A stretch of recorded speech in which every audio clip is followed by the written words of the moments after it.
Hey guys, today I wanted to dedicate a video to products that have earned a permanent spot in my everyday makeup drawer. So if you watch my monthly everyday makeup drawer series where I shop my stash, I rotate a set of products in and out of that drawer every month, but there are some products that live in that drawer permanently, and I wanted to just give a special little spotlight to those products today because a lot of these I feel like are unsung heroes of my beauty routine. Some of them you hear me talk about all the time because I use them every single day, but some of these I feel like I just don't mention very often on my channel even though I use them all the time. So these are the products that I use often enough that I always want to make sure that I have quick access to them as I'm getting ready because they are just that much of a staple in my makeup routine. I've decided to start keeping one sunscreen in my everyday makeup drawer. Most of the time I apply my sunscreen in the bathroom, but sometimes I do apply it here. So I want to have one here that I know works well under makeup so I can just quickly apply it if I need to. So the one I'm keeping in my everyday makeup drawer right now is the Skin 1004 Madagascar Centella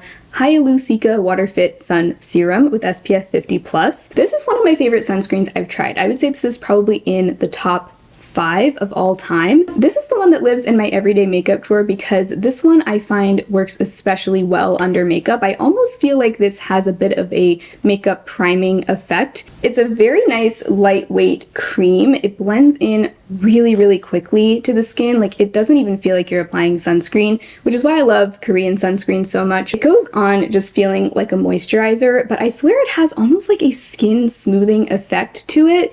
It almost just plumps up your skin just enough to really smooth out the pores. And I love this especially because at least in the warmer months when my skin is leaning more normal rather than dry, I'm able to get away with using this as both my moisturizer and my sunscreen. I can just skip a separate moisturizer underneath. So because this sunscreen makes such a fantastic makeup base as well, that is why it lives in my everyday makeup drawer and it's a great go-to. The e.l.f. Halo Glow Liquid Filter is a product that doesn't quite fit into any one specific makeup category, but this is such a useful multi-purpose product for me. It serves a lot of different purposes, so I like to keep it in my everyday makeup drawer to have on hand because I always love to bring it in and pair it alongside other products. My favorite way to use this is as a foundation mixer. So normally what I'll do is just apply a few dots to the high points of my face, dot my foundation around wherever I want more coverage, and it always just boosts the glow of any foundation that I'm adding it to without being over the top, without looking too shiny or metallic or glittery. But the great thing about this too is that it actually has coverage. So you can even wear it on its own as a foundation, which I have done before and it looked amazing. Yeah, they somehow just managed to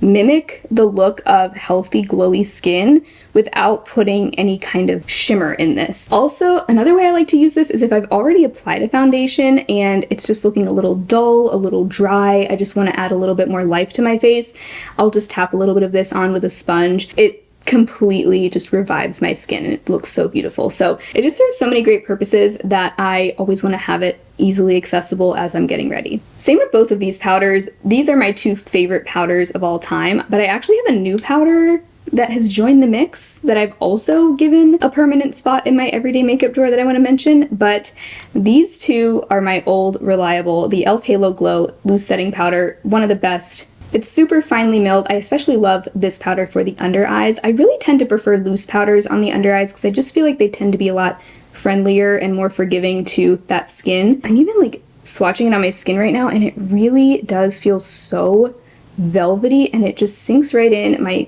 skin does not look powdery. And similar to what I was saying with the e.l.f. liquid filter, there is no shimmer or sparkle. There's hardly even a sheen to this, but it somehow just gives you this beautiful lit from within glow, and it never looks powdery, it never looks dry. This would be a great powder to check out if you're someone that normally does not like powder. I think this one is just so good, and it never makes my makeup oxidize either. And then my favorite pressed powder is, of course, the CoverGirl Clean Fresh. This is also my second compact of this. They actually changed the packaging from the first time that I had this to have less plastic. I think it has something like 30% less plastic. It does feel a lot lighter weight than the first one I had, but honestly it still feels just as sturdy. Like, this compact feels very well made. Doesn't feel like it's going to break quickly. I guess time will tell, but this I would say is also a great powder for people who don't normally like powder because it is also super lightweight. For a pressed powder, it actually works really well on the under eyes. Doesn't make my eyes look super crepey like a lot of pressed powders do. Mainly I use it all over the face, and I like that this one is translucent, so I can even apply it on top of cream blush and like set my cream blush with it, and it doesn't really take away any of the color. So I appreciate that. I'm not someone that's really looking for coverage in my powder, more so just something to set my makeup. This one blurs the skin really beautifully. It mattifies a little bit, and it just does what it's supposed to do. I'm always happy with the result that I get with this. So those are two long-time powder favorites. But I did recently try another powder that has given the e.l.f. Halo Glow setting powder a run for its money, to the point that it is now living right alongside the e.l.f. Halo Glow setting powder in my everyday makeup drawer. This is the Makeup Revolution Translucent Baking Powder, and I have to say, this reminds me a lot of the e.l.f. Halo Glow setting powder, a lot. The texture is very similar. It has that super, super finely milled, just velvety smooth, melts right into the skin kind of texture. I don't like baking my under eyes, and that's what this powder is technically for. I don't really do that. I guess maybe I'll try that, because I have a feeling if any powder is going to look good on my under eyes with the baking method, it's this one. I actually do prefer my under eyes to be pretty matte, because I feel like that does the best job just smoothing out the area. But a lot of powders, if you apply a generous amount, they're going to feel really dry and tight. They're going to look crepey on the under eyes, but this one I do not find that to be the case. With this powder, I can apply a really generous amount, and it doesn't give my under eyes that really tight, dry feeling. It doesn't cause my concealer to oxidize, which is really important, and it just doesn't look like I'm wearing a ton of powder, even though I kind of am. So I have been super impressed with this. I've been reaching for it actually even more often than the e.l.f. Halo Glow, because, well, mainly because it's newer and I'm just excited to use it because it's new, but curious to see which one ends up being a favorite long term. The Revolution one, though, is actually a much better value than the e.l.f. Halo Glow. This one comes with over 4 times the amount of powder. The only difference is the packaging is kind of annoying. The cap is really small, so you can dump the powder into the cap, but you can only really use a small brush in there, or like a small sponge, velour puff, whatever. So typically what I'll do is I will just take the lid of my e.l.f. powder and use it in there. But I'm actually planning on decanting some of this powder into an old e.l.f. loose powder packaging so it can have its own lid and everything. So that's the only downside really, but not a huge deal when the product itself is so good and it is such an incredible bang for your buck. Over this past year, I have gotten a lot more into cream and potted eyeshadows, and I have a few that I use so often that I just decided I'm just gonna leave these in my everyday makeup drawer. The first one is this. So this is the Hard Candy Eye Def eyeshadow stick in Stoned. I've talked about this so much recently. I love this little stick. I think this is my most used eyeshadow stick. Looks like the most boring color ever, but I think that's why I use it so much, is just because it is so incredibly useful. So it's this matte taupe shade. I like wearing this on its own as a one and done matte eyeshadow. I also love topping it with another one of the shadows that I've now just put in my everyday makeup drawer for good, and it's the ColourPop Super Shock Shadow in Ritz. If I had to guess, this is probably one of the top 5 best-selling Super Shock Shadow shades that ColourPop sells. Just a guess, just because I know so many people own this shade. But this makes such a pretty sparkly top coat. I also think it works great by itself because it does have a little bit of just a light tan base. So you can definitely wear this on its own as a one shadow look, but my favorite way to use it is as a topper. It is just the most stunning topper over Stoned from Hard Candy. It just adds this beautiful, almost glossy looking sheen to whatever you put it on top of, but especially just a matte taupe like that is just the perfect base for this shadow. My other favorite topper, and this one has more of a warm rosy undertone, so depending on the look I'll either go for Ritz or this one. This is the Flower Chrome Crush Pressed Pigment in the shade Quartz. I've realized this is the kind of product that I need to just keep in my everyday makeup drawer, because if I do, I will use it so often, but if I just keep it in my Alex drawers with the rest of my collection, I'll kind of forget about it. But this is such a beautiful sparkly topper, really has a high-end feel. So I swatched both of those shadows on my hand so you could see how they compare. So that top one is the Flower Chrome Crush in Quartz,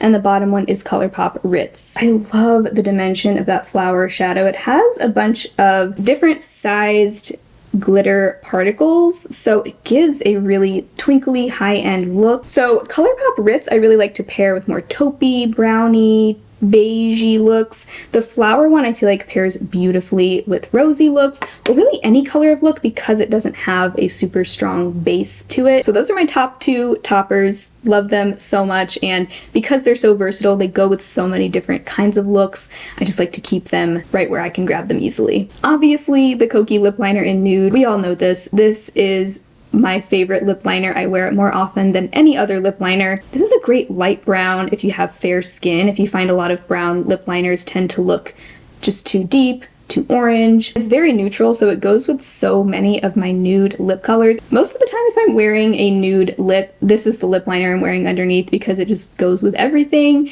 It is just the right undertone. I am wearing it today underneath another one of my favorite products that I don't know if I've talked about this at all on my channel, but I've been loving this, and this is what I have on top of the Kokie lip liner today. This is the Ciate London Bronze Glow Shimmering Lip Oil. I'm pretty picky when it comes to lip oils because there are just so many lip oils out there, so many products calling themselves a lip oil. Really, I'm looking for two main things in a lip oil. One, it has to be non-stringy. There can't be any stringiness or gloopiness. To me, that's one of the main appeals of a lip oil over a lip gloss. Glosses can sometimes be sticky or stringy, and so I kind of feel like a lip oil is supposed to give you the hydration and give you the shine without that stickiness, and that is exactly what this does. The other thing I'm looking for in a lip oil is something that actually nourishes and moisturizes my lips. And this absolutely does that as well. Some lip oils, I feel like I apply them and then in half an hour, not only are they completely gone from my lips, but my lips also feel drier than they did before I applied the lip oil. But that has not been the case at all with this one. It leaves my lips feeling super nourished and soft. Really, this combines the moisture of a lip balm, the shine of a lip gloss, and the feel of a lip oil all in one. And that is why I love it, because it just kind of combines all the best things about those products into one. So this one comes in a squeeze tube, and I really like how small the tip is, that applicator. It's a lot smaller than a lot of other squeeze tube lip balms like this. I have pretty small lips, so honestly for me, the smaller the applicator, the better, just so I can have more precision that way. This I either keep in my everyday makeup drawer or in my purse. It's in one of those two locations at any given time, and whenever I have it on me, like if I'm out and about and I have it on me, I will just apply this all day long. It is just so pleasant to apply. It feels so nice. I have tried quite a few products from Ciate this year, and honestly I feel like there have been more misses than hits, but this has been my overall favorite of everything I've tried from Ciate. It's so nice. Yeah, I'm gonna put some more on right now. Oh, it just feels so, it's just one of those lip products that feels so satisfying to put on. And this is what the shade of it looks like. Really, it goes on pretty much clear. Like, I don't really see any color on my lips, but it does have just a little bit of a bronzy color to it. And if you look up close, it does have some shimmer to it, but I don't find that to be noticeable on my lips. I feel like it just adds a little bit of extra shine, but it doesn't look glittery or sparkly up close. Lastly, we have such an unsung hero of my beauty routine. I had to give this a shout out today because this is always sitting in my everyday makeup drawer, ready to sharpen my pencils, and it always does such a good job. This is just the Ulta Beauty pencil sharpener. This was literally like $4. I used to swear by the Urban Decay pencil sharpener. That was the only one for a while that I could find that would fit jumbo pencils. Now I don't even have that many jumbo pencils that need to be sharpened, but it does fit like the NYX jumbo pencil. More often than not these days I am using the smaller side, but everything that I've needed to sharpen fits perfectly in here. It just does the job. It's such a workhorse. It sharpens things very smoothly. Very, very rarely does a pencil break in here, if ever. So I had to give that a shout out. It's like $4, and if you need a good pencil sharpener, this one gets the job done. Those I would say are some of my most frequently and consistently used beauty products. There are definitely some types of products like blushes, lipsticks, foundations, things like that that I do like to rotate in and out of my everyday makeup drawer pretty regularly, but these are things that I'm just consistently using all the time, all year long. Doesn't really matter what season it is or what my makeup preferences are. These are things I'm gonna be using all the time, so it makes sense to have them easily accessible. But thank you guys so much for hanging out today. I hope you had fun. If you did, be sure to give the video a thumbs up and subscribe so you don't miss out on future videos. Also, if you are enjoying my content and you want to support my channel even more, I do also have a Patreon and a channel membership. Every month I upload a bonus video and do a bonus live stream for my patrons and members, so I would love to have you over there as well. Otherwise, I hope you all have an amazing rest of your day, and I will talk to you again very soon in my next video. Bye!